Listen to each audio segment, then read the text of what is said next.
مومن کی نیت اس کے عمل سے بہتر ہے۔ اللہ عز و جل کی رضا پانے اور ثواب کمانے کی غرض سے سلسلہ دیکھنے سے پہلے اچھی اچھی نیتیں فرما لیجئے۔ اللہ عز و جل کی رضا کی خاطر علم دین حاصل کروں گا، سیکھ کر دوسروں تک نیکی کی دعوت پہنچاؤں گا، خاص خاص باتیں لکھوں گا، اول تا آخر دیکھوں گا۔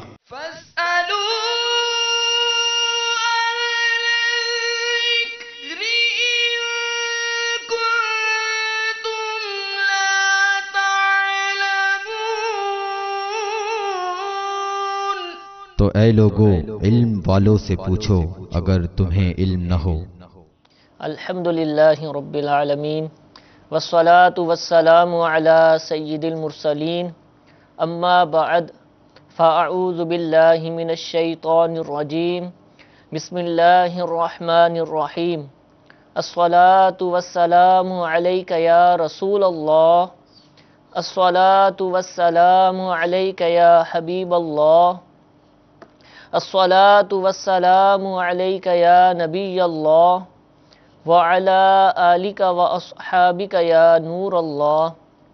میٹھے میٹھے اسلامی بھائیوں اور مدنی چینل کے ناظرین، مدنی چینل کے براہ راست سلسلے دارالافتاء اہل سنت کے ساتھ ایک مرتبہ پھر حاضر ہیں۔ الحمدللہ عز و جل ہمارے اس سلسلے کے اندر جو کہ منگل والے دن جاری ہے، نکاح اور طلاق سے متعلق سوالات کو ہم اپنے سلسلے میں شامل کر رہے ہیں۔ آپ بھی اس سلسلے میں بذریعہ کال جو ہے شامل ہو سکتے ہیں اس موضوع سے متعلق، یا اس کے علاوہ بھی جو آپ کی دینی الجھنیں ہوں، مسائل درپیش ہوں، اسکرین پر نمبر انشاءاللہ آ جائیں گے، ان نمبرز کے ذریعے آپ اس سلسلے میں شامل ہو کر اپنا سوال بھی پوچھ سکتے ہیں۔ سوالات کے باقاعدہ آغاز سے پہلے انشاءاللہ درود پاک کی فضیلت سنتے ہیں۔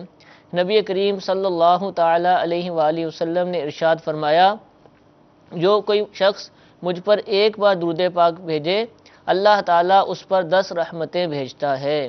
صلو علی الحبیب صلی اللہ تعالی علی محمد صلی اللہ تعالی علیہ وآلہ وسلم۔ میٹھے میٹھے اسلام بھائیوں، دارالافتاء اہل سنت کا سلسلہ ہو یا اس کے علاوہ کوئی سلسلہ ہو، بالخصوص اس سلسلے کے اندر کوشش کر لیجئے کہ کوئی کاپی یا کوئی ڈائری اس سلسلے کے لیے مخصوص فرما لیجئے، کیونکہ اس میں الحمدللہ دینی مسائل پیش کیا جاتے ہیں، سوالات کو شامل کیا جاتا ہے۔ اگر آپ ایک ڈائری بنا لیں گے سلسلہ نمبر کے نام سے، اور اس پر جو سوال ہو اس کا جواب جو مفتی صاحب دارالافتاء اہل سنت کے عالم دین ارشاد فرمائیں اس کے مدنی پھول لکھ لیں گے، تو انشاءاللہ عز و جل علم دین کا بہت ہی بڑا خزانہ ہمارے ہاتھ آئے گا۔ تو یہ ہر سلسلے کے لیے اور اس سلسلے کے لیے بھی ہمیں کوشش کرنی چاہیے۔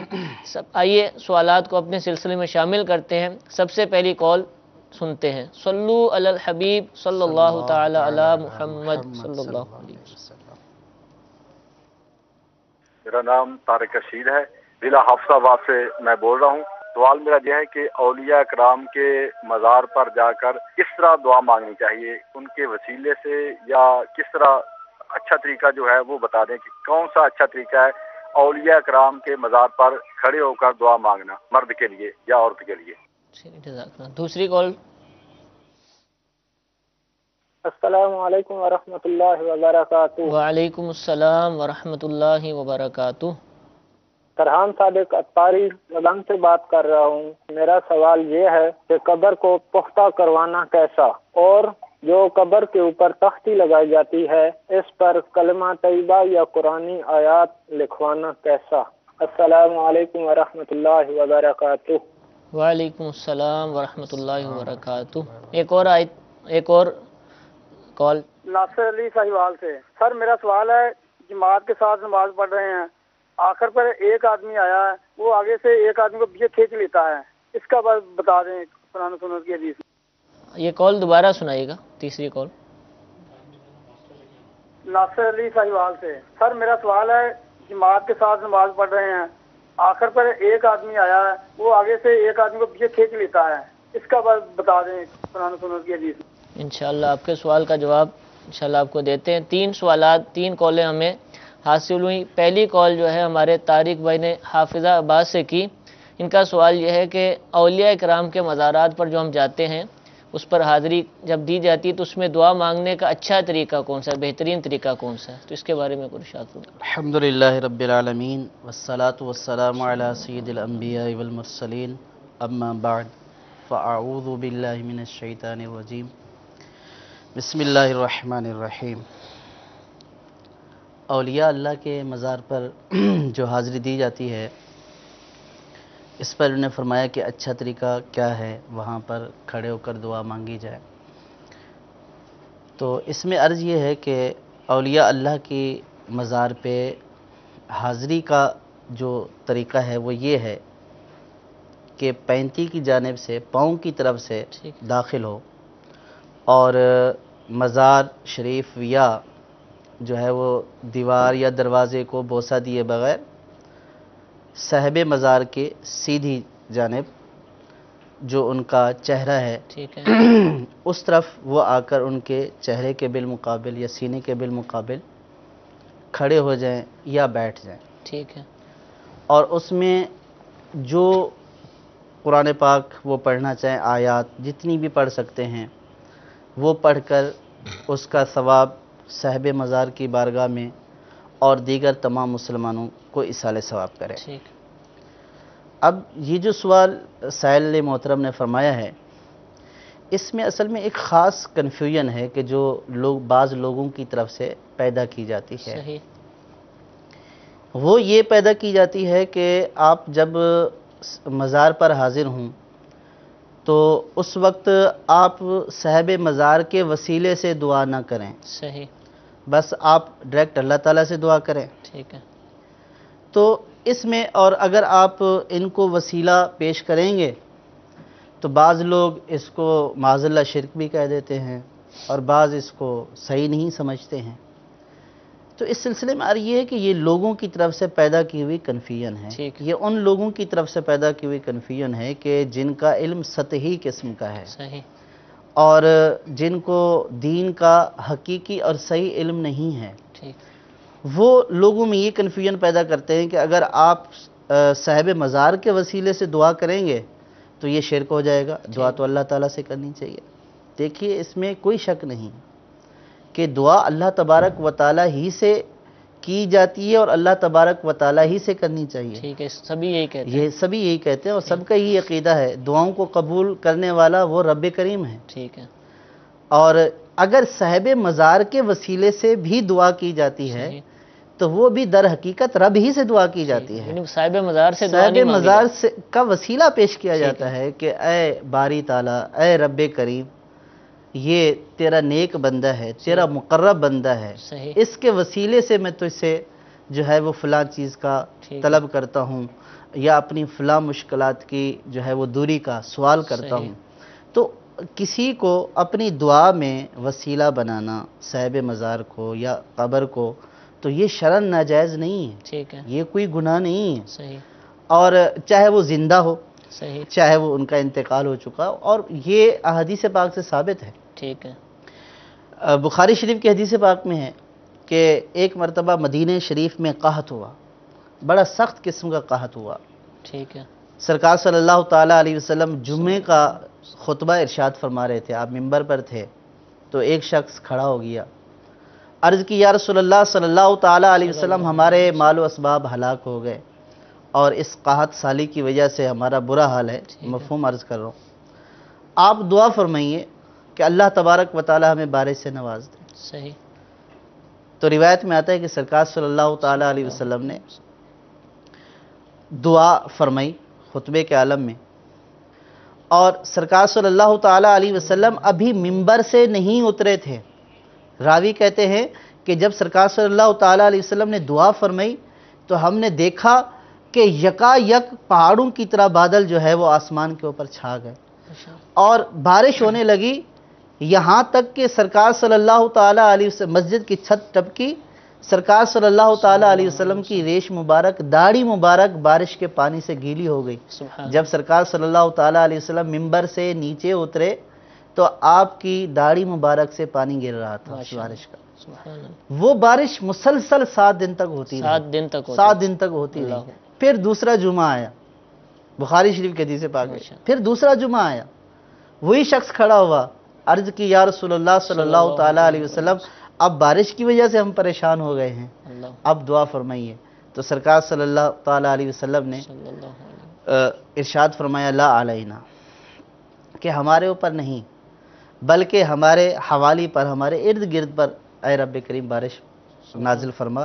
تو سرکار صلی اللہ تعالیٰ علیہ وسلم جہاں سے انگلی کا اشارہ کرتے ہیں کہ ہمارے ارد گرد پر، تو راوی کہتے ہیں کہ سرکار صلی اللہ تعالیٰ علیہ وسلم جیسے جیسے اشارہ کرتے گئے ویسے ویسے وہاں سے بادل دور ہوتے گئے، مدینہ شریف سے بادل چھٹ گئے، ادھر ادھر بارش ہونے لگی۔ تو اب اس حدیث پاک سے ثابت کیا ہو کہ سرکار صلی اللہ تعالیٰ علیہ وسلم سے بڑھ کر توحید کا درس دینے والا کوئی بھی نہیں ہے۔ تو سرکار صلی اللہ تعالیٰ علیہ وسلم نے یہ نہیں ارشاد فرمایا کہ بھئی اپنے رب سے آپ خود ہی دعا کر لو، تو دعا تو رب کریم سے کی جاتی ہے، لیکن جو اللہ تبارک و تعالیٰ کے مقرب بندے ہیں ان کو عرض کی جاتی ہے کہ آپ دعا فرمائیے۔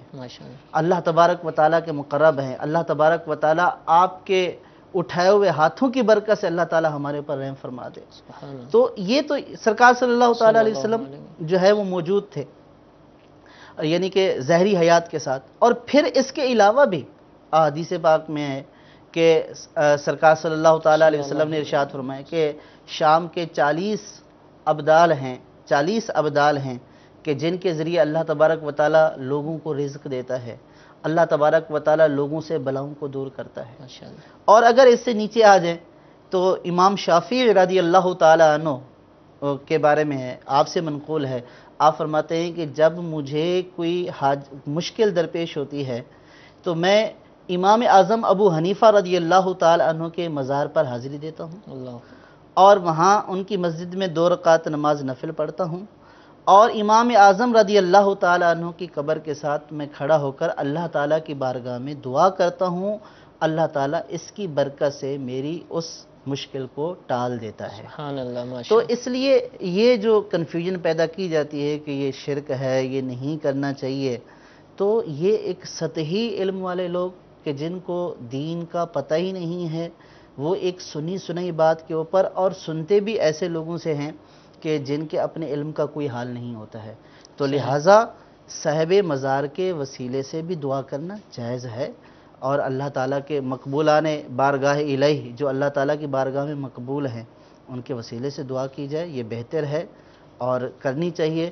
تو لہٰذا یہ جو ہمارے سائل محترم نے سوال کیا ہے کہ اب کیا طریقہ ہے بہتر، تو بہتر طریقہ یہی ہے کہ صاحب مزار کو اللہ تعالیٰ کی بارگاہ میں وسیلہ پیش کر کے اللہ تبارک و تعالیٰ سے دعا کرے، اللہ تبارک و تعالیٰ انشاءاللہ ان بزرگوں کی برکت سے ہماری تمام جو ہے وہ پریشانیوں کو دور فرما دے گا انشاءاللہ۔ جزاک اللہ، بہت ہی اچھے انداز سے ہم نے اس سوال کا جواب سنا۔ ضرور مزارات پہ جانا چاہیے اور وہاں پر باادب حاضری کے بعد ان بزرگان دین علیہم الرحمہ کے وسیلے سے اللہ تعالیٰ کی بارگاہ میں دعا بھی مانگنی چاہیے۔ اس میں ایک پہلو رہ گیا، جی انہوں نے یہ کہا تھا کہ مرد یا عورت، ٹھیک، یہ بات یاد رہے کہ عورتوں کا مزارات اولیاء پر جانا یا عام جو مسلمانوں کے مقبرے ہیں یعنی قبرستان ہیں، اس میں عورتوں کو جانے کی اجازت نہیں ہے۔ اچھا، عورتیں نہیں جائیں گی؟ عورتیں نہیں جائیں گی، عورتیں گھر میں بیٹھ کر اصالِ ثواب کریں اور گھر میں بیٹھ کر مقبولان بارگاہ الہی کو اللہ کی بارگاہ میں وسیلہ پیش کر کے دعا کریں۔ ہاں،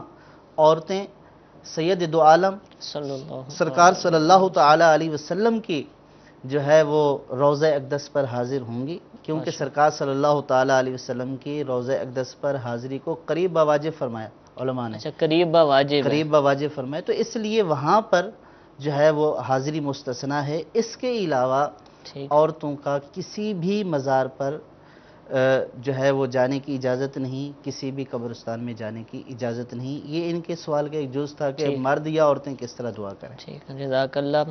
اس سلسلے میں مزید معلومات کے لیے امیر اہل سنت دامت برکاتہم العالیہ کا بہت ہی پیارا رسالہ فاتحہ کا طریقہ مکتبۃ المدینہ سے دستیاب ہے، وہ الگ سے بھی ملتا ہے، اور امیر اہل سنت کی کتاب نماز کے احکام اس کا بھی حصہ ہے، اس میں 12 رسائل، ان میں سے ایک حصہ فاتحہ کا طریقہ۔ اس کو پڑھی انشاءاللہ جل ایصال ثواب کرنے کا طریقہ، مزار پر حاضری کا طریقہ، وہاں جا کر دعا مانگنے کا طریقہ، وہ بھی انشاءاللہ جل اچھے انداز سے ہمیں سیکھنے کا موقع ملے گا۔ حضور دوسرا سوال فرحان بھائی کا تھا، وہ بھی اسی سے ملتا جلتا، کہ قبریں جو بنائی جاتی ہیں ان کو پختہ کرنے کے حوالے سے ان کا سوال تھا کہ یہ کرنا کیسا۔ مزید یہ کہ قبر پر جو تختی لگائی جاتی ہے اس پر کیا قرآنی آیات یا اس طرح کے کلمات، مقدس کلمات تحریر کر سکتے ہیں؟ قبریں پختہ کرنے کا جہاں تک سوال ہے، اس میں یہ ہے کہ ایک تو وہ جو ہمارے عرف میں جو اوپر نظر آتا ہے اس کو قبر کہا جاتا ہے. ٹھیک ہے. تو حقیقتاً قبر وہ ہے کہ جو قبر کا گڑھا ہے جہاں پہ جہاں میت کو دفن کیا جاتا ہے وہ قبر ہے. صحیح ہے.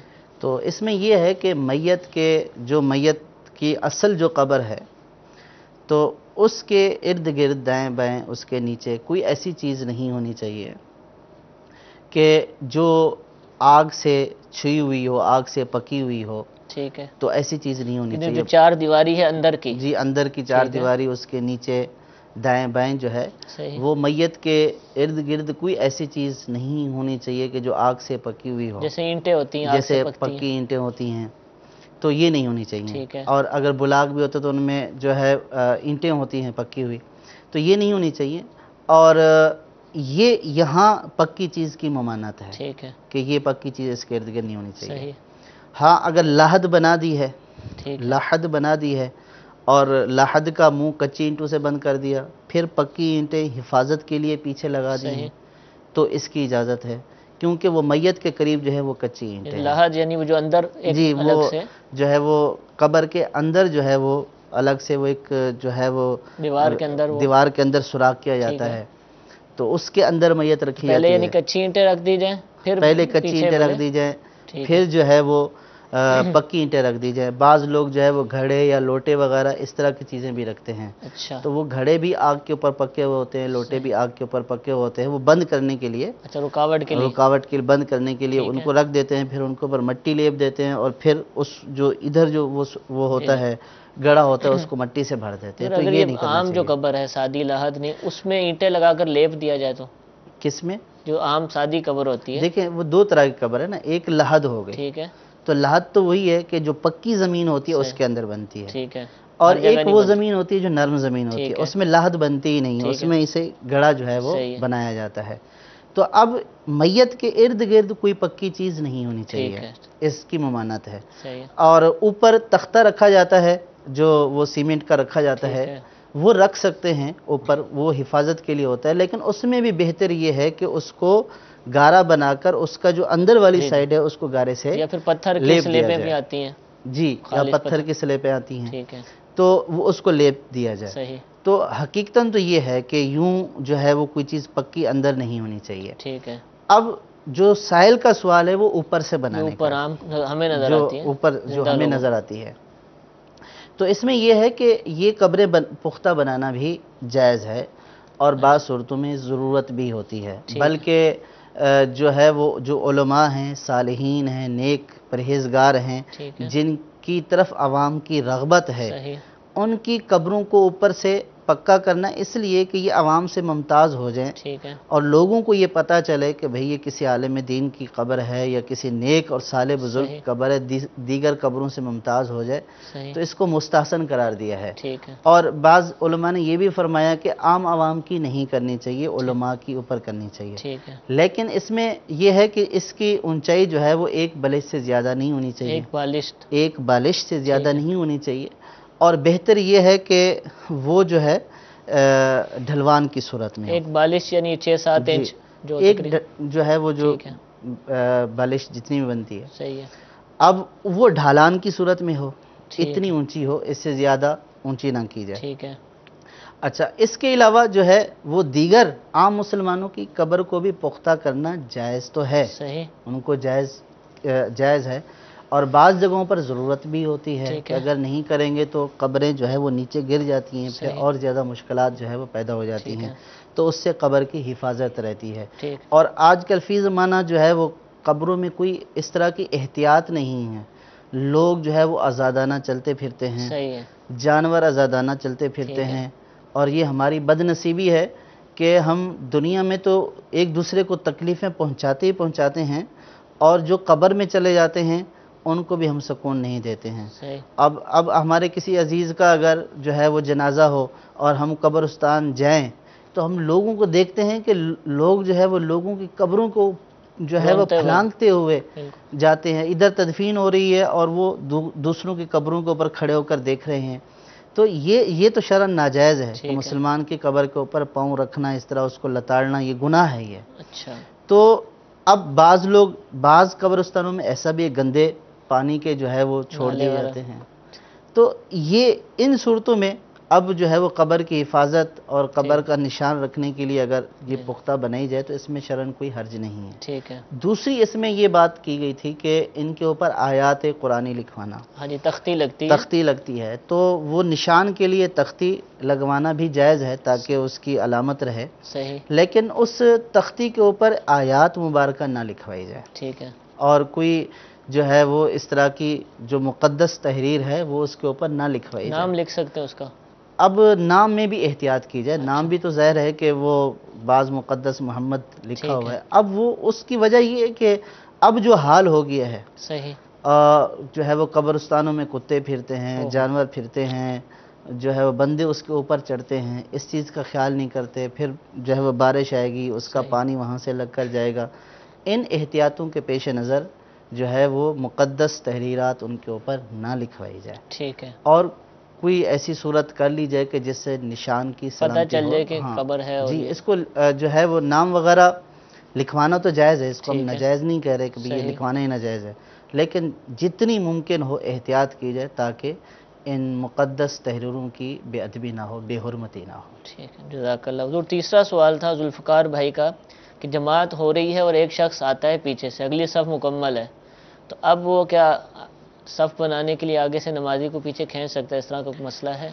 اس میں یہ ہے کہ اگر اگلی صف میں جگہ نہیں ہے اور پیچھے کوئی اور بھی لوگ آنے والے نہیں ہیں، ٹھیک ہے۔ تو اس میں فقہاء نے یہ فرمایا کہ اکیلا نہ کھڑا ہو بلکہ جو ہے وہ آگے صف سے کسی کو وہ پیچھے کھینچ لے۔ ٹھیک ہے۔ لیکن اس میں اس بات کی احتیاط رکھنا ضروری ہے کہ یہ ایسا شخص کو پیچھے سے کھینچے کہ جو اس مسئلے سے واقف ہو، جانتا ہو، جس کو یہ پتا ہو کہ یہ مجھے پیچھے صف میں کھڑا کرنے کے لیے کھینچ رہا ہے۔ ٹھیک ہے۔ اور اگر کسی ایسے بندے کو کھینچے کہ جس کو پتہ ہی نہیں ہے اس مسئلے کا، اس کو دیکھنا شروع کر وہ دے تو گا، ویسے ہی نماز توڑ دے گا نا، ٹھیک ہے، گھبرا جائے گا۔ صحیح ہے۔ تو اس میں یہ احتیاط کرنا ضروری ہے، ٹھیک ہے۔ اور جو مسئلہ جانتا ہے، جس کے بارے میں پتہ ہے یہ مسئلہ جانتا ہے، سمجھدار آدمی مسئلہ جانتا ہوگا، تو اس کو پیچھے کر لینا یہ شرعاً وہ حرج نہیں ہے اس میں، اور بہتر بھی یہی ہے کہ کر لے، لیکن اس شرط کے ساتھ کہ وہ مسئلے کو جانتا ہو، کہیں ایسا نہ ہو کہ اپنی نماز توڑ اگر اس کو گمان غالب ہے کہ یہ مسئلہ ہو جائے گا تو پھر وہ اکیلا کھڑا ہو جائے۔ ہاں، پھر اکیلا کھڑا ہو جائے۔ ٹھیک ہے، جزاک اللہ۔ اگلی کال کی طرف چلتے ہیں۔ صلو علی الحبیب صلی اللہ تعالی علی محمد صلی اللہ علیہ وسلم۔ میں ابو امیمہ طالب باب المدینہ کراچی سے عرض کر رہا ہوں۔ دارالعلوم اہل سنت میں میرا سوال یہ ہے کہ اگر گھر والے مروجہ انداز سے شادی کرنے کے در پہ ہوں، مثلا گانے باجے بجانا اور بے پردگی کا ماحول وغیرہ، اور لڑکا اپنی حسب استطاعت منع بھی کرے لیکن وہ گھر والے نہ رکیں، تو اب اس صورت میں کیا وہ لڑکا اسی انداز میں شادی کرے یا شادی کرنے سے انکار کر دے؟ اور دوسرا سوال یہ ہے کہ مہر کون مقرر کرے؟ آیا لڑکی سے پوچھ کر مہر مقرر کرنا ضروری ہے؟ اگر اس سے پوچھے بغیر ہی مہر مقرر کر دیا تو کیا یہ اس کی حق تلفی تو نہیں ہوگی؟ اس بارے میں رہنمائی فرما دیجیے۔ السلام علیکم ورحمۃ اللہ وبرکاتہ۔ وعلیکم السلام ورحمۃ اللہ وبرکاتہ۔ ایک اور کال دیجیے۔ السلام علیکم ورحمۃ اللہ۔ وعلیکم السلام ورحمۃ اللہ وبرکاتہ۔ میں وزیر آباد سے یعقوب بات کر رہا ہوں، محمد یعقوب بات کر رہا ہوں۔ میرا سوال یہ ہے کہ اگر ہم عمرہ کے لیے جاتے ہیں تو ہم مسافر ہیں، کیا وہاں قصر نماز پڑھیں گے یا نہیں؟ اور دوسرا سوال یہ ہے کہ میری زندگی کی کافی نمازیں جو نہیں پڑھ سکا میں، کیا وہ ادا ہو جائیں گی، وہاں معاف ہو جائیں گی؟ کیونکہ وہاں 1,00,000 نماز کا ثواب ہے۔ یہ سوال تھے میرے۔ السلام علیکم ورحمۃ اللہ۔ وعلیکم السلام ورحمۃ اللہ وبرکاتہ۔ دو سوالات ہیں۔ ابو امیمہ بھائی اکثر ہمارے سلسلے میں کال کرتے ہیں، فرما رہے ہیں کہ شادی کرنی ہے اور مروجہ انداز جو نا بہت برا ہے، گانے باجے اور بے شمار رسمیں جو اسلام میں موجود نہیں ہیں۔ گھر والے کہتے ہیں کہ شادی کرنی ہے تو اس انداز سے کرنی ہے، اس کے علاوہ وہ نہیں کرتے، تو کیا اب وہ شادی کر لے یا بیٹھا رہے، کیا کرے؟ ایک سوال ان کا یہ نہیں بولا کہ کرتے نہیں، نہیں بولا کہ کرنی چاہیے، اس طرح نہیں۔ ٹھیک ہے۔ اب دیکھیں اس میں یہ ہے کہ ہر شخص کو اپنی استطاعت کے مطابق جو ہے وہ برائی سے روکنا ہے۔ ٹھیک ہے۔ تو جو ان کی استطاعت ہے وہ اس کے مطابق روکیں، لیکن اس استطاعت میں یہ بھی ہے کہ اگر یہ دولہا صاحب جو ہے وہ شادی میں شرکت نہیں کریں گے تو پھر شادی کس کی ہوگی؟ ٹھیک ہے۔ تو اس میں والدین کو پیار محبت سے راضی کیا جائے اور صحیح۔ ان کو ان کے جو ہے وہ گانے باجوں کی تباہ کاریاں ہول ناکیاں ایسے خوشی کے موقع کے اوپر اس طرح کے جو ہے وہ گناہوں کی انبار لگا دینا، تو یہ شادی کی کامیابی کا جو ہے وہ دلیل نہیں ہے۔ صحیح۔ یعنی ایک ایسا موقع کہ جس میں دو میاں بیوی رشتہ ازدواج میں جوڑ رہے ہیں، ٹھیک۔ ان کی ایک زندگی کے ایک اہم موڑ کا آغاز ہو رہا ہے، صحیح۔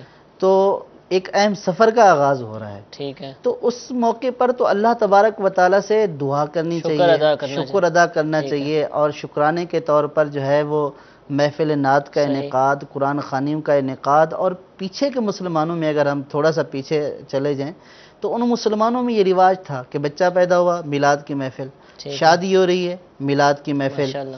کوئی حاجی جا رہا ہے میلاد کی محفل، حاجی حج سے آ رہا ہے تو میلاد یہ کی پہلے محفل۔ دور میں ایسا تھا۔ تو یہ اس طرح لوگ کرتے تھے، اور اب کیا ہے، اب تو لوگ جو ہے وہ اس تلاش میں رہتے ہیں کہ کوئی خوشی کا موقع ہے تو اس طرح کے فنکشن کریں، اللہ کی نافرمانی، اللہ کی نافرمانی والے، تو اب اس میں سوچتے نہیں ہیں صحیح۔ کہ اللہ تبارک و تعالیٰ کی نافرمانی کر کے وہ اپنے یہ جو اس دولہا صاحب ہیں، جو اپنی اولاد ہے، چاہے وہ بیٹا ہو یا بیٹی ہو، یہ اس کے پروگرام میں اس طرح کے فنکشن کر کے یہ اس کے سفر کے جو آغاز ہے اس کو کس طرح شروع کر رہے ہیں؟ اللہ تعالیٰ کی نافرمانی سے، اللہ تبارک و تعالیٰ کے عذاب کو دعوت دے رہے ہیں، کہتے ہیں کہ سنت پوری کر رہے ہیں، اور سنت کس انداز سے پوری اور کر رہے سنت کس انداز سے پوری کر رہے ہیں، اور پھر آپ اس کا ریشو دیکھ لیں ہیں؟ صحیح۔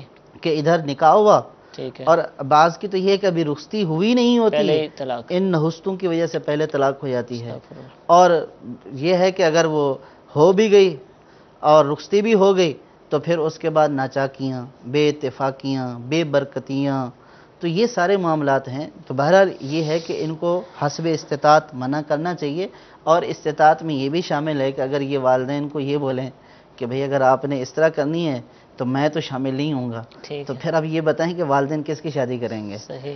ہاں، اگر اس کے باوجود بھی اب ان والدین نے یہ بولا کہ نہیں ہم ایسا نہیں کریں گے، اب اس کے باوجود بھی جو ہے وہ والدین نے ایسا اہتمام کر لیا تو یہ وہاں سے بچنے کی کوشش کرے، اس محفل میں نہ آئے، اس میں شریک نہ ہو، ٹھیک ہے۔ صرف یہ بہانہ بنا کر نہ کھڑا ہو کہ بھئی میں نے تو منع کر دیا ہے، اب انہوں نے ایسا کر لیا تو میں کیا کروں؟ ٹھیک ہے۔ تو بھئی اس محفل میں آپ شریک نہ ہوں، کہ جو آپ آس پاس جو فنکشنز ہوتے ہیں اس میں شریک نہ ہو۔ جو ہے اس فنکشن میں شریک نہ ہوں، آپ ٹھیک اس ہے۔ ٹائم پہ ہیں جو عین نکاح کا نکاح ٹائم کا ہے، اور وقت پھر وہاں سے اٹھ کر چلے جائیں۔ ٹھیک ہے۔ تو میرے خیال میں اگر یہ ایسا کریں تو پھر والدین کو خود خطرہ پڑ جائے گا کہ ٹھیک ہے۔ یہ کہیں ایسا نہ ہو کہ یہ آئے ہی نہ ہوٹل میں، اور وہ ان کی سبکی کا سبب بن جائے گا۔ ٹھیک ہے۔ تو لہٰذا یہ والدین کو پیار محبت سے سمجھائیں بھی صحیح، اور اس طرح کے بیانات بھی سنیں۔ امیر اہل سنت کے اس طرح کے بیان بھی ہیں کہ جو خصوصاً شادیوں کے موقع پر، شادیوں کی راتوں میں جو گناہوں کا سلسلہ ہوتا ہے اور پھر اس کا انجام کیا ہوتا ہے،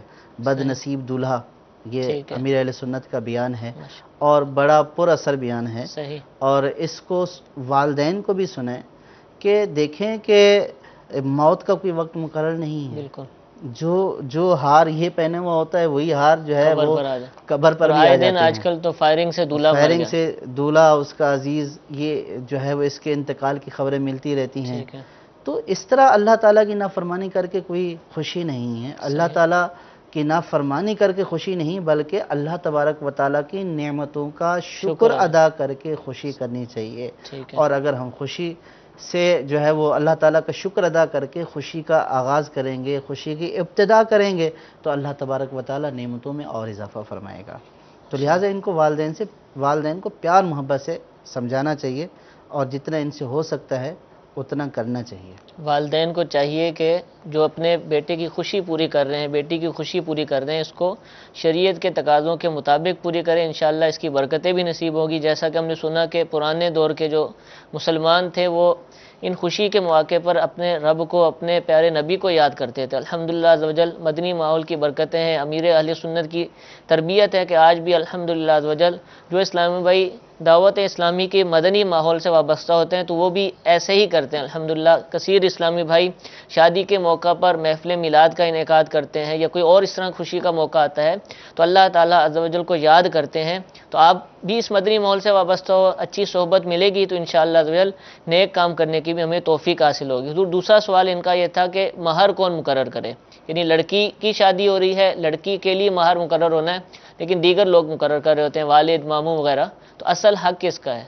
دیکھیں، مہر تو لڑکی کا حق ہے اور لڑکی کو ملتا ہے، لیکن ظاہر ہے کہ جو باحیا خواتین ہوتی ہیں تو وہ اس طرح کے معاملات وہ طے نہیں کرتی ہیں، ٹھیک ہے، اور ان کی طرف سے دلالتاً اجازت ہوتی ہے، ان کے والدین طے کرتے ہیں، ٹھیک ہے، اور جو والدین طے کر رہے ہوتے ہیں وہ دلالتاً لڑکی کی طرف سے عموماً اجازت ہوتی ہے، اور وہ جو طے کر دیتے ہیں وہ اس کے اوپر راضی ہوتی ہیں۔ جی ٹھیک ہے، لیکن اگر لڑکی سے مشورہ کر لیا جائے تو شرعاً اس میں کوئی حرج بھی نہیں ہے، صحیح، لیکن اس میں معاملہ سارا وہی ہے کہ جو باحیا لڑکی ہے، باحیا والدین ہیں، اور وہ اس طرح کے معاملات جو ہے وہ لڑکی سے پوچھتے ہوئے بھی شرماتے ہیں۔ ٹھیک ہے، اب اس کا مطلب یہ بھی نہیں ہے کہ جو پوچھتا ہے وہ بے حیا ہے، یہ بھی مطلب نہیں ہے، لیکن لڑکی کا حق ہے اس کی والدہ کے ذریعے، اس کی بڑی بہن کے ذریعے اس سے مشاورت کی جا سکتی ہے، کر لینی چاہیے کہ بھئی کتنا مہر مقرر کر لیں، کیونکہ حق جو ہے وہ لڑکی کا ہے۔ اور اس میں لڑکی کی طرف سے اجازت اس لیے ہوتی ہے کہ عموماً والدین جو ہے وہ اپنی پہلے بچیوں کی شادی جو ہے وہ کر چکے ہوتے ہیں، بچوں کی شادی کر چکے ہوتے ہیں، لڑکوں کی شادی کر چکے ہوتے ہیں، تو یہ سارے تجربات ان کو ہوتے ہیں، تو اس لیے وہ ان کے اوپر موقوف ہوتا ہے، وہ بھی طے کر دیں گے تو یہ لڑکی کی طرف سے ہی طے ہوگا۔ ہاں، اگر لڑکی یہ بول دیتی ہے تو اس میں بے حیائی والی بات بھی نہیں ہے، اگر وہ کہتی میں اس پر راضی نہیں، مہر پر راضی نہیں ہوں، تو یہ کوئی بے حیائی والی بات نہیں ہے، اس کا یہ حق ہے۔ ٹھیک ہے، ہاں، لیکن بولنے کے انداز جو ہے وہ مختلف ہو سکتے ہیں، وہ بھی اپنی والدہ کو، بڑی بہن کو یہ کہہ دے کہ بھئی اتنا مہر میرا مقرر کریں، تو اس میں شرعاً کوئی حرج نہیں ہے۔ تو وہ جو پوچھ رہے تھے کہ اگر والدین مقرر کریں تو حق تلفی تو نہیں ہے، اگر لڑکی راضی نہیں ہے تو پھر ظاہر ہے کہ حق تلفی ہے، اور اگر لڑکی راضی ہے اور دلالتاً اجازت ہوتی ہے تو یہ لڑکی کی حق تلفی شمار نہیں کی جاتی ہے۔ ٹھیک ہے، جزاک اللہ۔ اگلا سوال یعقوب بھائی نے ہم سے سوال کیا کہ عمرے پر اگر کوئی پاکستان سے جاتا ہے تو اب سفر کر وہاں گیا تو کیا وہ قصر نماز پڑھے گا، پوری پڑھے گا، کیا کرے گا؟ اب یہ تو ڈیپینڈ کرتا ہے قصر کا یا جو ہے وہ پوری نماز کا وہاں قیام کے اعتبار سے۔ ٹھیک ہے، کتنے دن اب عمرے پہ جو عموماً لوگ جا رہے ہوتے ہیں وہ 15-20 اور بعض اوقات جو ہے وہ 1 مہینے کا بھی ہوتا ہے، 1 مہینے سے بڑھ کر نہیں ہوتا، یہ کچھ 2-4 دن بڑے ہوئے ہوتے ہیں، اور بہت سارے لوگ وہ بھی عمرے کے لیے جا رہے ہوتے ہیں جو وہاں مقیم بھی جو ہے وہ وہاں پہ جا کر انہیں کام کرنا ہوتا ہے۔ تو یہ تو نہیں کہہ سکتا کہ جو بھی عمرے پر جائے گا وہ قصر کرے گا، اصل جو مدار ہے وہ یہ ہے کہ جس نے وہاں مکے میں، مدینے میں جو اس کا قیام ہے وہ 15 دن سے کم ہے تو وہ ظاہر ہے کہ مسافر ہوگا، اور جب وہ مسافر ہوگا اور خود اپنی تنہا نماز ادا کرے گا تو اس میں قصر کرے گا۔ اگر کسی صحیح العقیدہ سنی امام کی اقتداء میں نماز ادا کرے گا اور وہ وہاں کا مقیم ہے تو اس صورت میں اس کے پیچھے نماز ادا کرے گا تو پوری نماز ادا کرے گا۔ تو یہ فرضوں میں قصر کرے گا، جو 4 رکعت والے فرض ہیں، جب اپنی تنہا نماز پڑھے گا تو اس میں قصر کرے گا یہ، اور جو بقیہ سنتیں اور نوافل ہیں ان کو اسی طرح ادا کرے گا، ان میں کوئی قصر نہیں ہے۔ ٹھیک ہے، اس میں مشورہ یہ ہے کہ جب جائیں تو ٹریول ایجنٹ سے پوچھ لیا جائے کہ ہمارا پیکیج کس طرح کا ہے، ہم نے مدینے کتنے دن رہنا ہے، مکے کتنے دن رہنا ہے، تو اس کے مطابق کسی مفتی صاحب سے، کسی عالم دین سے پوچھ لیا جائے بھی ہمارا سفر اس طرح متوقع ہے تو ہم کیا کریں گے، اور وہاں جا کر بھی اگر کوئی تبدیلی نہیں ہوتی تو ٹھیک ہے، اور اگر کوئی تبدیلی ہوتی ہے تو وہاں بھی کسی عالم سے رجوع کیا جائے، اہل علم سے رجوع کرنے کے بعد ہی فیصلہ کیا جائے کہ قصر پڑھنی ہے یا مکمل۔ اور اس کے لیے بھی ایک اور مشورہ کہ امیر اہل سنت کا بہت ہی پیارا رسالہ مسافر کی نماز، الحمدللہ بڑی تفصیل کے ساتھ اس میں نماز کو قصر کرنے کے حوالے سے اور دیگر مسائل سفر کے حوالے سے جو نماز کے وہ تحریر ہیں، اس نماز کو بھی، اس رسالے کو بھی حاصل کیجیے۔ یہ رسالہ بھی نماز کے احکام نامی کتاب میں بھی موجود ہے اور الگ سے بھی دستیاب ہے، مکتبۃ المدینہ کی کسی شاخ سے حاصل کر سکتے ہیں۔ دوسرا ان کا سوال یہ تھا کہ بھئی مکے میں حاضر ہوتے ہیں اور ایک نماز جو ہے وہ 1,00,000 نمازوں کے برابر ہے، اب کسی کی زندگی بھر میں نمازیں قضا ہو گئیں اور وہ وہاں جا کر نمازیں پڑھ لیتا ہے تو وہ قضا نمازیں پوری ہو جائیں گی، ایک نماز 1,00,000 کے برابر؟ نہیں، ایسا نہیں ہے، وہاں پہ 1,00,000 نماز کا جو ثواب ہے وہ فی نفسی اس نماز کا ثواب ہے. ثواب ہے یعنی کہ ثواب کے اعتبار سے یہ نماز جو ہے وہ 1,00,000 گنا زیادہ ثواب رکھتی ہے، لیکن یہ نماز ایک ہی شمار ہوگی. اچھا، نماز ایک، یہ نماز لاکھ نماز نہیں ہوگی، تعداد کے اعتبار سے یہ لاکھ نہیں ہوگی، تعداد کے اعتبار سے یہ ایک ہی ہے، صحیح، اور ثواب کے اعتبار سے یہ 1,00,000 کے برابر ہے. ٹھیک ہے. اسی طرح مسجد نبوی شریف علی صاحب الصلاۃ والتسلیم میں یہ نماز ادا کی جائے گی تو وہاں 50,000 کا ثواب ہے. تو نماز 50,000 ایسا نہیں ہے کہ اس نے 50,000 نمازیں پڑھیں، نماز تو اس نے ایک ہی ادا کی ہے، لیکن جو اس ایک نماز کا ثواب ہے وہ 50,000 نمازوں کے برابر ہے. تو لہٰذا جو اس نے نماز وہاں پہ ادا کی ہے وہ وہی نماز ہی کاؤنٹ کی جائے گی جو ان نے ادا کی ہے. اب اس کے ثواب کو 1,00,000 کی تعداد کے اوپر شمار نہیں کیا جائے گا. جو قضا نمازیں ہیں وہ ان کے اوپر باقی ہیں، وہ اپنی قضا نمازوں کو ادا کریں اور جلد از جلد ادا کرنا چاہیے، انتظار نہیں کریں کہ بھی نہیں کرنا چاہیے، پہلے ہی شروع کر لینی. بعض لوگوں نے یہ نہیں کہ وہ وہی ہے کہ یہ سنا ہوا کہ 1,00,000 کے برابر ہے، تو اب وہ برابر میں یوں سمجھتے ہیں کہ ایک پڑھ لی تو گویا کہ 1,00,000 ہو گئی، ایک پڑھ لی ظہر کی تو 1,00,000 ظہر کی ادا ہوگی، عصر کی پڑھ لی تو نہیں، ایک ہی وہی ظہر کی نماز ادا ہوئی ہے، اس کا ثواب 1,00,000 کے برابر ملا ہے. بقیہ جو اپنی قضا نمازیں ہیں ان کو ادا کرنا ہوگا، اس میں تاخیر نہیں کرنی چاہیے، اور اپنے اوپر جو فرض قضا ہیں ان کو فوراً ادا کرنا چاہیے. جمعۃ الوداع میں جیسے لوگ کرتے ہیں کہ اس میں پڑھ لی تو ساری قضا ادا ہوگی. ہاں، اس میں بھی وہی ہے کہ قضائے عمری کے نام سے اس کو کہا جاتا ہے کہ بھئی قضائے عمری کر رہے ہیں، کہ بس وہ رمضان کے آخری جمعہ میں جو ہے وہ جمعہ کی نماز میں شریک ہو جائیں اور اس کے بعد کچھ رکعتیں پڑھی جاتی ہیں جس کو قضائے عمری کہا جاتا ہے، اور یہ سمجھا جاتا ہے کہ پچھلی ساری معاف ہو گئی ہیں تو یہ نمازیں ادا سے معاف ہوں گی. ٹھیک ہے، یعنی ان کا ازالہ ادا سے ہوگا. اس طرح ایک نماز پڑھ لینے سے، 4 رکعتیں پڑھ لینے سے ان کا ازالہ نہیں ہوگا. جتنی نمازیں قضا ہوئیں ان کا حساب کتاب کر کے، جب سے قضا ہوئیں حساب کتاب کر کے ان نمازوں کی ادائیگی ضروری ہے. الحمدللہ اس سلسلے میں بھی امیر اہل سنت دامت برکاتہم العالیہ نے ہماری رہنمائی فرمائی اور قضا نمازوں کا طریقہ نامی رسالہ تحریر فرمایا. اس میں بھی الحمدللہ تفصیل کے ساتھ اس موضوع پر بھی مسائل کو شامل فرمایا. آپ نماز کے احکام نامی کتاب خرید لیں، اس میں جتنے بھی آج الحمدللہ ہم نے جوابات دی، اس میں فاتحہ کا طریقہ، مسافر کی نماز، قضا نمازیں، وضو کا طریقہ، بے شمار مسائل اس ایک کتاب کے اندر الحمدللہ موجود ہیں. مکتبۃ المدینہ کی کسی بھی شاخ سے آپ طلب کر سکتے ہیں. دعوت اسلامی کی ویب سائٹ www.dawatیسلامی.net پر یہ کتاب مختلف زبانوں کے اندر موجود ہے، انگلش اور دیگر زبانوں کے اندر آپ اس کو ڈاؤن لوڈ بھی کر سکتے ہیں. اگلی کالز کی طرف چلتے ہیں. صلو علی الحبیب صلی اللہ تعالی علی محمد صلی اللہ علیہ وسلم.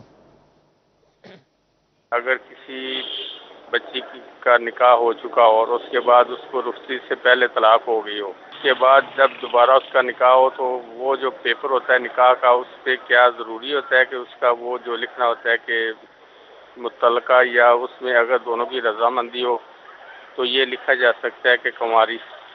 کیونکہ اس میں یہ ہوتا ہے نا کہ کئی باتیں ہوتی ہیں لوگوں کی، کئی لوگوں کو پتہ نہیں ہوتا کہ کیا معاملہ ہو چکا ہے.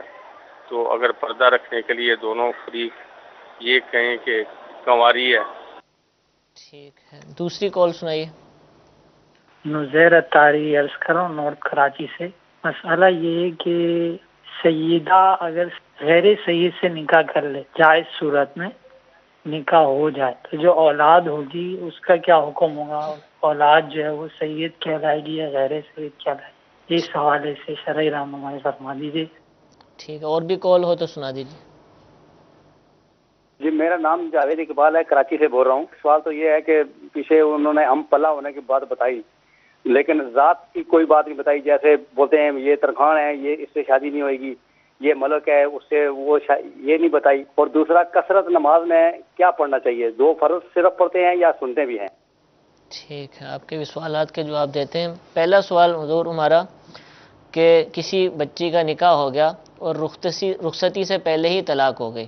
اب اگر اس کا دوبارہ نکاح کریں گے تو آپ یہ کہتے ہیں کہ نکاح نامے میں کنواری اور یا شادی شدہ وغیرہ اس طرح کے الفاظ کوئی ہوتے ہیں، تو اگر ہم آپ باہمی انڈرسٹینڈنگ سے کنواری لکھوا دیں تاکہ لوگ باتیں نہ کریں یہ تو پہلے سے شادی شدہ ہے، تو کیا اس طرح کرنا جائز ہے؟ دیکھیں اس میں یہ بات سمجھنا ضروری ہے، نکاح تو ایجاب و قبول کا نام ہے. ٹھیک ہے. ایجاب و قبول ہو گیا، نکاح ہو گیا، اس کے لیے فارم ہونا بھی ضروری نہیں. اچھا فارم ضروری نہیں؟ نہیں. ٹھیک ہے. کیونکہ نکاح ایجاب و قبول سے ہوتا ہے. صحیح ہے.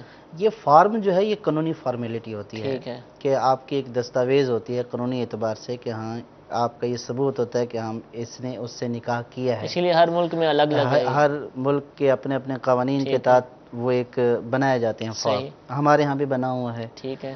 تو اب یہ جو مطلقہ یا کنواری اس میں ایک یہ کالم ہوتا ہے تو اس کو فل کیا جاتا ہے. ٹھیک ہے.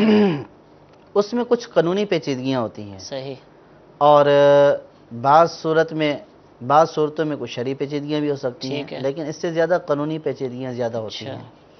تو اس لیے اس کو فل کرنے میں تو کوئی حرج نہیں ہے. ٹھیک ہے. لیکن یہ جو فرما رہے ہیں نا کہ وہ جو ہے وہ فل نہ کیا جائے، تو اس میں یہ ضروری نہیں ہے کہ لوگوں کے سامنے اس کو فل کیا جائے. صحیح ہے. وہ جو نکاح خواں ہے، جو لکھنے والا ہے، اس کو پہلے سے بتا دیا جائے. ٹھیک ہے. کہ بھئی یہ والا کالم آپ نے چھوڑ دینا ہے، بعد میں یہ بعد میں ہم جو ہے وہ بھروائیں گے. کیونکہ اعلان جو کرنا ہوتا ہے وہ اس وقت برادری کے تمام لوگ اہل محلہ ہوتے ہیں، تو ان کے سامنے ڈسکلوز نہیں کیا جاتا کہ معاملہ کیا ہے. صحیح.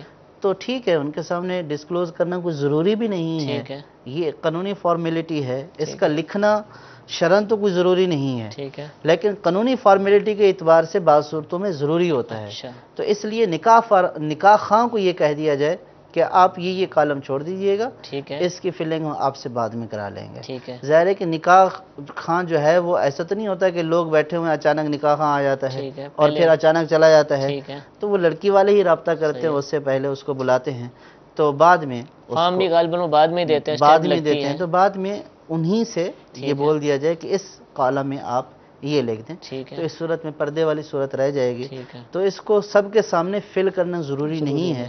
یوں پردے والی صورت میں بھی یہ کام ہو سکتا عملی سے کام ہے، لینا کیونکہ یہ دونوں فرما رہے ہیں کہ دونوں راضی ہیں. ٹھیک ہے. ہاں اگر لڑکے کو آگاہی نہیں کیا، یہ پھر یہ ایک اور دھوکے والی صورت ہوتی ہے. اور اگر وہ لڑکے والے آگاہ ہو جائیں بعد میں، تو یہ اور فتنہ فساد کا سبب بن جاتا ہے. تو لہٰذا اس طرح کی چیزیں دیکھی جائیں، چھپانی نہیں چاہیے، کیونکہ یہ بعد میں ظاہر ہو جاتی ہیں اور بعد میں جو ہے وہ پھر زیادہ اس کا جو ہے وہ ہوتا ہے، یعنی ریئیکشن ہوتا ہے. اور جہاں تک نکاح کا تعلق ہے تو وہ اس کو بعد میں فل کرایا جائے، لوگوں کے سامنے اس کو نہ بیان کیا جائے. تو ظاہر بھائی کا سوال تھا کہ پچھلے سلسلوں میں ہم نے 2 سلسلوں میں سنا کہ سیدہ کا غیر سید سے شرائط کے ساتھ نکاح جائز ہے. اب کہتے ہیں وہ نکاح تو ہوگا شرعی طور پہ درست، اولاد کا کیا حکم ہوگا؟ وہ سید کہلائے گی غیر سید؟ جب سیدہ کا غیر سید سے نکاح ہوا تو جو نسب والا معاملہ ہوتا ہے اس میں باپ کا شمار کیا جاتا ہے. نسب، اچھا باپ کے نسب باپ کی طرف سے ہوتا ہے. ٹھیک ہے. جو باپ کا نسب ہے صحیح تو وہی بچے کا نسب ہوگا. ٹھیک ہے. تو باپ غیر سید ہے تو بچہ بھی غیر سید کہلائے گا. ماں کا اعتبار نہیں ہے. ٹھیک ہے. تو اس لیے جو باپ کا نسب ہے اس کو اسی سے کہا جائے. صحیح. اور وہ بچہ اپنے آپ کو سید نہ کہلوائے. ٹھیک ہے. بعض اوقات عورتیں بچوں کو یہ کہتے ہیں ہم تو سید ہیں، صحیح ہے، میرا سید گھرانے سے تعلق ہے، تو لہٰذا آپ بھی سید کہیں. تو یہ یاد رکھیے کہ یہ اپنے نسب کو کسی اور سے منسوب کر دینا، اچھا، اس کی بھی بڑی جو ہے وہ سخت وعید ہے کہ حدیث پاک کا مفہوم ہے اللہ، ملائکہ اور لوگوں کی اس کے اوپر لعنت کے جو اپنے آپ کو کسی اور کی طرف منسوب کرے. تو اپنا اس طرح نسب جو ہے وہ ظاہر کرنا چاہیے، اس کو نہیں چھپانا چاہیے، اور جو ہے وہ غیر سید کو سید نہیں کہلوانا چاہیے. تو باپ سے نسب چلے گا، جو باپ کی قومیت ہے، جو باپ کی ذات ہے، جو باپ کا نسب ہے وہی بیٹے کا نسب، وہی بیٹے کی قوم، وہی بیٹے کی ذات ہوگی. ٹھیک ہے. دوسری کال ہماری جاوید بھائی کی طرف سے تھی کہ حضرت آپ نے پچھلے سلسلوں میں بالخصوص آخری سلسلے میں ہم پلہ ہونا، کفو کا ایک لفظ تھا، اس کی وضاحت کی تھی کہ ہم پلہ ہونا مراد ہے. تو وہ تو آپ نے بیان کر دیا، لیکن ذات کے بارے میں آپ نے کوئی نہیں بتایا کہ ترخان ہے، آرائی ہے، گجر ہے، یہ اس طرح کی ذاتوں کے حوالے سے آپ نے کچھ نہیں بتایا. دیکھیں اس میں جب وہ بیان کیے تھے جن میں کفات معتبر ہوتی تو اس میں ایک حرفت یعنی پیشے کا بھی تعلق آیا تھا. اچھا ٹھیک تو ہے. یہ جو ہے وہ پیشے ہیں، ترخان وغیرہ ہونا. صحیح. تو اس میں بھی کفات کا اعتبار ہے. ٹھیک ہے. کہ اگر جو ہے وہ اس قوم سے تعلق رکھتا ہے، ٹھیک ہے، یعنی جو اس کا پیشہ ہے وہ ایسے پیشے والا ہے کہ جس سے لڑکی کا نکاح کرنا لڑکی کے خاندان والوں کے لیے باعث شرم ہے، ٹھیک ہے، تو اس صورت میں پھر جو ہے وہ اس کے کفات کے احکام مرتب ہوں گے۔ لیکن اس میں ایک بات یہ لکھی ہے کہ اگر پیشے کے اعتبار سے خصوصاً کہ اگر کسی نے اپنا پیشہ تبدیل کر دیا، صحیح، یا وہ جو ہے وہ پیشے کی جو ہے وہ صورتحال ہی تبدیل ہوگی، آج فرض کل کیا بڑے کہ بڑے پہلے شو روم کھلے ہوئے جی فرض کیا کہ پہلے ہاتھوں سے جو ہے وہ چپل سیتا تھا، ٹھیک ہے، تو اس اعتبار سے اس کو موچی کہتے تھے، ٹھیک ہے، اب وہ سیتے سیتے جناب فیکٹری کا مالک ہو گیا، صحیح ہے، اب اس کو جو ہے اس سے لوگ جو ہے وہ نکاح کرنا پسند کرتے ہیں، تو فیکٹری کا مالک ہے، صحیح ہے، تو وہ والی جو اس کی جو پیشے والی آر تھی وہ جاتی رہی، ٹھیک ہے، تو اس صورت میں یہ بھی ہم پلہ ہو جائے گا۔ ٹھیک ہے، تو پیشوں کا ذکر کیا تھا، تو یہ ترخان وغیرہ موچی یہ سارے پیشے ہیں، ٹھیک ہے، تو اس اعتبار سے جو ہے وہ اس میں بھی ہم پلہ کا اعتبار ہوتا ہے۔ اصل اس میں لڑکی کے خاندان والوں کی آر کا معاملہ، ہاں، یعنی کہ جس شریعت کا لڑکے سے نکاح کیا جا رہا ہے وہ لڑکی والوں کے لیے باعث شرم و عار نہ ہو، ٹھیک ہے، وہ پیشے والا ایسا پیشہ نہ ہو ٹھیک ہے، کہ جو لڑکی کے گھر والے ہیں ٹھیک ہے، ان پیشوں کے لوگوں سے ان کے لیے نکاح کرنا باعث شرم ہو۔ ٹھیک ہے، ان کا دوسرا سوال تھا قصر نماز جو ہے، کثرت انہوں نے فرمایا قصر نماز جو کرتے ہیں اس میں کیا فرض ہی قصر کرنے ہیں یا سنتیں وغیرہ دیگر بھی ہو سکتی ہیں؟ دیکھیں کہ جب مسافر کے لیے جو قصر کرنے کا حکم ہے وہ فرضوں میں ہے، ٹھیک ہے، سنت اور نوافل کی قصر نہیں ہے، پوری پوری پڑھنی ہے، سنت اور نوافل پوری پوری پڑھی جائیں گی۔ ہاں، اس میں یہ ہے کہ اگر جو ہے وہ بہت اس میں ہے، یعنی کہ بس نکل جانے کا، فلائٹ نکل جانے کا یا پریشانی کے عالم میں ہے، تو اس میں اگر سنتیں ترک کر دیتا ہے تو شرعاً اس کے اوپر کوئی مواخذہ نہیں ہوگا۔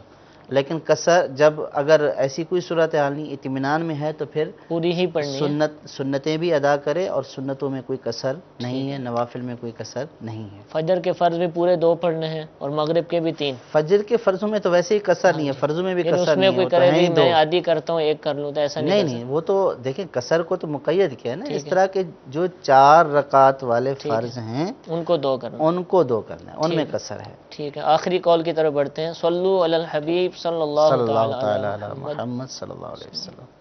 السلام علیکم۔ وعلیکم السلام ورحمۃ اللہ وبرکاتہ۔ میرا نام غلام نبی ہے، میں لاہور سے بات کر رہا ہوں۔ میرا کوشچن یہ ہے کہ لونڈی سے نکاح کرنا جائز ہے یا نہیں جائز، اور لونڈی آج کل کے دور میں اس کو کیا مطلب اس کا لیا جائے گا، گھر کی نوکرانی، وہ اس زمرے میں آتی ہے یا اس سے نکاح کرنا پڑے گا؟ جزاکم اللہ، یہ میرا کوشچن ہے۔ یہ بڑا سوال ہے، یہ سب لوگوں کو نہیں پتا ہوگا۔ پرانے دور میں غلام اور لونڈیاں، خادمہ، کنیز کہہ سکتے ہیں، اس کا تھا کوئی کتابوں میں لکھا ہوتا ہے اس سے نکاح ہو سکتا ہے۔ دیکھیں لونڈی ایک مخصوص اصطلاح ہے، اس کی ایک مخصوص صورت ہے، جو ہے وہ لونڈی کا مطلب خادمہ لے کر جو گھروں میں کام کرنے والے عورتیں ہیں ان کو بھی لونڈی کہہ دینا، ٹھیک ہے، تو یہ صحیح نہیں ہے، فی زمانہ لونڈیاں نہیں ہیں۔ ٹھیک ہے، لونڈی وہ عورت ہوتی ہے کہ جو کسی کافر سے جب جنگ کی جاتی ہے تو میدان جنگ کرتے وقت جو عورتیں ان کی قبضے میں آتی ہیں، گرفتار ہوتی ہیں، تو ان کو جو ہے وہ مجاہدین کے اوپر تقسیم کر دیا جاتا ہے، تو ان کی حیثیت لونڈیوں والی حیثیت ہوتی ہے۔ اچھا، اسلام نے اس کی حوصلہ افزائی نہیں ختم کیا، یہ اب معاملہ یعنی کہ اب تو ویسی دنیا میں کہیں لونڈیوں کا نام نشان نہیں ہے، اور اسلام نے بھی اس کی حوصلہ افزائی نہیں کی ہے۔ یہ اس وقت ایک رسم و رواج تھا اور لوگ جو ہے وہ کرتے تھے، تو اسلام نے جو ہے وہ اس کو جاری رکھا، لیکن اس کے ساتھ ساتھ اس کے ختم کرنے کی ترغیب بھی دلائی۔ کفاروں میں غلام آزاد کرو، کفاروں میں غلام آزاد کرنے کا حکم، پھر ویسے ہی جو ہے وہ غلام آزاد کرنے کے اوپر جو ہے وہ کئی گناہ ثواب کا جو ہے وہ احکامات تھے، تو وہ ترغیب تھی کہ آپ آزاد کر دیں ان کو، اس لیے کہ اس میں بھی جو ہے وہ اسلام نے جو ہے وہ عورتوں کے حقوق کا لحاظ رکھا ہے۔ اگر آپ اسلام کے علاوہ کسی دوسرے مذہب پر جائیں، اس وقت جو عورتوں کے ساتھ تشدد ہوتا تھا اور جو ان کی جو ہے وہ عصمت دریاں کی جاتی تھیں، تو اسلام نے تو ان کو محفوظ کیا ہے، شیلٹر دیے، پناہ گاہ دی ہے، اور اس صورت میں نکاح کی بھی اجازت دی ہے، نکاح کی بھی ترغیب جو ہے وہ اجازت دی ہے کہ اگر نکاح کرنا چاہیں تو آپ نکاح بھی کر سکتے ہیں، اور پھر اس کے ساتھ ساتھ ان کو عزت سے رکھوایا، اور پھر اس کے ساتھ ساتھ اس سسٹم کو جو ہے وہ آزاد کرنے کے ذریعے اور آزاد کرنے کے ثوابات بیان کر کے یہ آہستہ آہستہ ختم ہو گیا۔ تو اب جو اصل کنفیوژن ہوتی ہے لوگوں کے ذہنوں میں یہی ہوتی ہے کہ وہ لونڈیاں، وہ گھر کی جو خادمائیں ہوتی ہیں، جو کام کرنے آتی ہیں جن کو ماسی کہا جاتا ہے تو ان کو بھی یہ لونڈی سمجھتے ہیں. یہ یعنی آزاد عورتیں ہیں. ان سے جو ہے وہ جو نکاح کے معاملات ہیں وہ نکاح کر کے ہی جو ہے وہ حلال ہوں گی، اس کے بغیر یہ حلال نہیں ہوں گی. اور لونڈی کے پھر اپنے نکاح کرنے کے بھی احکام ہیں اور نکاح کے بغیر حلال ہونے کے بھی احکام ہیں، تفصیلوں میں جو ہے وہ لکھے ہوئے ہیں. لیکن اتنا یاد رکھنا ضروری ہے کہ اب لونڈی اور غلام کا سسٹم نہیں ہے. اب جو کام کرنے والی ہیں وہ جس طرح ہم فرض کیا کہ کسی آفس میں ملازم ہیں تو اجرت لے کر کام کرتے ہیں، تو اسی طرح جو ہے وہ خواتین گھروں میں کام کرتی ہیں تو وہ اجرت لے کر کام کرتی ہیں، وہ ملازم ہیں. تو ملازم ہونے سے لونڈی نہیں ہو جاتی ہے. لونڈی ایک الگ اصطلاح ہے، اور یہ کام کرنے والی جو خواتین ہوتی ہیں جو ملازم ہوتی ہیں یہ ایک الگ چیز ہے، ان کو ان سے نہیں ملانا چاہیے. ٹھیک ہے، یعنی چونکہ اب دنیا میں یہ ہے ہی نہیں ہے تو اس کے بارے میں سوچنا بھی نہیں چاہیے اور اس کے پیچھے نہ پڑیں. اللہ تعالیٰ سے دعا کہ عمل کی توفیق عطا فرمائے. سلسلے کا وقت ختم ہو چکا ہے. انشاءاللہ عزوجل کل نئے موضوع کے ساتھ اسی وقت آپ کی بارگاہ میں حاضر ہوں گے. جو کچھ سنا اس کو یاد رکھنے، اس کو دوسروں تک پہنچانے کی توفیق عطا فرمائے. آمین بجاہ النبی الامین. صلو علی الحبیب صلی اللہ تعالی علی محمد صلی اللہ علیہ وسلم.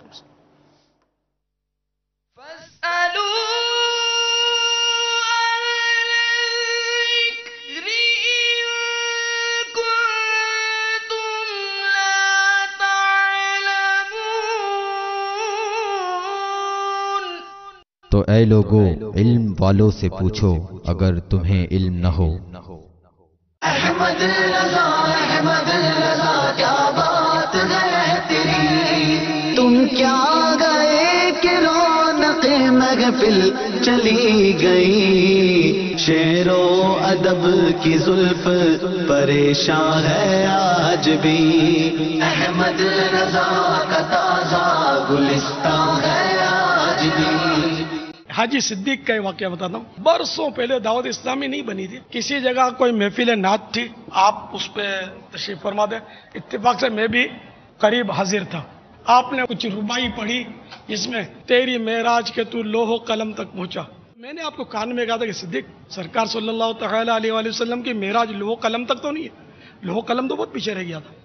تو آپ نے بولا ہاں جی گال سمجھ میں چاہتی بڑا بڑا بڑا مولانا بیٹا ہوتا چپ نہ ہوتا آگے کی چون نہیں لیتا. اس وقت تک پیر نہیں ہوتا جب تک پیر کے ہاتھ میں ہاتھ نہ دیا جائے. بہت آسان دلیل ہے. عورت کس طرح بیعت کرے گی اگر ہاتھ میں ہاتھ دینا شرط ہو تو؟ دیکھیے سلسلہ امیر اہل سنت کے مدنی پھول بروز بدھ مدینہ منورہ میں صبح 8:10 اور پاکستان میں صبح 10:10 مدنی چینل پر. صلو علی الحبیب صلی اللہ تعالی علی محمد. مجھے اپنی اور ساری دنیا کے لوگوں کی اصلاح کی کوشش کرنی ہے انشاءاللہ عز و جل. احمد رضا کیا بات ہے تیری، احمد رضا کیا بات. تعارف اعلی حضرت تم کیا گئے کہ اوصاف جمیلہ چلی گئی، اعلی حضرت کا عشق رسول، کہ رونق محفل چلی گئی، علمی خدمات، تم کیا روحانی زندگی، کرامات اعلی حضرت، ملفوظات اعلی حضرت، اعلی حضرت سے متعلق امیر اہل سنت کے سنتوں بھرے بیانات و مدنی مذاکرے، مناقب اعلی حضرت پریشان ہے اور دیگر معلومات کے لیے ویب سائٹ www.imamaahmadraza.com وزٹ کیجیے.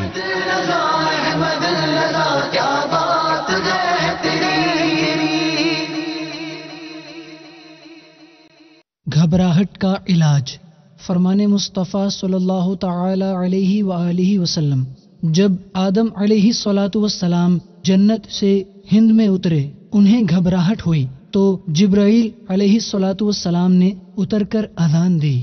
آپ اس مدنی پھول کو دعوت اسلامی کے اشاعتی ادارے مکتبۃ المدینہ کی مطبوعہ شیخ طریقت امیر اہل سنت دامت برکاتہم العالیہ کی مایہ ناز تالیف فیضان اذان کے صفحہ 3 سے پڑھ کر مستفیض ہو سکتے ہیں۔ آپ اس رسالے کو دعوت اسلامی کی ویب سائٹ www.dawatislami.net سے اردو کے ساتھ ساتھ مختلف زبانوں میں بھی ڈاؤن لوڈ کر سکتے ہیں۔ آج ہی اس رسالے کو مکتبۃ المدینہ کی مختلف شاخوں سے طلب کیجیے۔ نیز شادی غمی کی تقریبات، اجتماعات، آراس اور اجتماعات میلاد وغیرہ میں مکتبۃ المدینہ کے شائع کردہ رسائل تقسیم کر کے ثواب کا ڈھیروں خزانہ حاصل کیجیے۔ صلو علی الحبیب صلی اللہ تعالی علی محمد۔ مجھے اپنی اور ساری دنیا کے لوگوں کی اصلاح کی کوشش کرنی ہے انشاءاللہ عز و جل۔ عاشقان رسول متوجہ ہوں، باب المدینہ کراچی میں اذان عشاء کا وقت ہو چکا ہے۔ بسم اللہ الرحمن الرحیم۔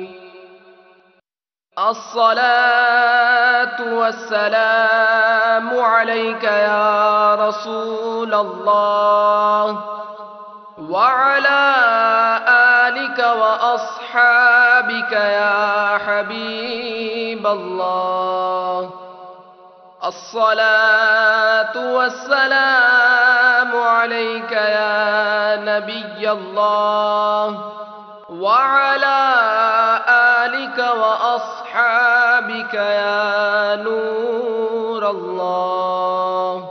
عاشقان رسول متوجہ ہوں، براہ راست ہونے والی اذان سنتے ہی اللہ عز و جل کی رضا کے لیے گفتگو اور کام کاج روک کر اذان کا جواب دینے کی عادت بنائیے اور ڈھیروں نیکیاں کمائیے، مگر یہ اذان ریکارڈ شدہ ہے، اس کا جواب دینا ضروری نہیں۔ اللہ اکبر اللہ اکبر اللہ اکبر اللہ اکبر، اشہد ان لا الہ الا اللہ، اشہد ان لا الہ الا اللہ، اشہد ان محمد رسول اللہ، اشہد ان محمد رسول اللہ، حی علی الصلاة، حی علی الصلاة، حی علی الفلاح، حی علی الفلاح۔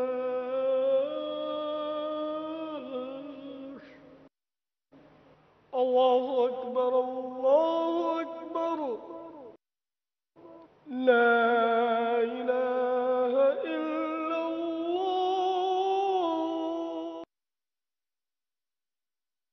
الصلاة والسلام عليك يا رسول الله وعلى آلك وأصحابك يا حبيب الله۔ اللهم رب هذه الدعوة التامة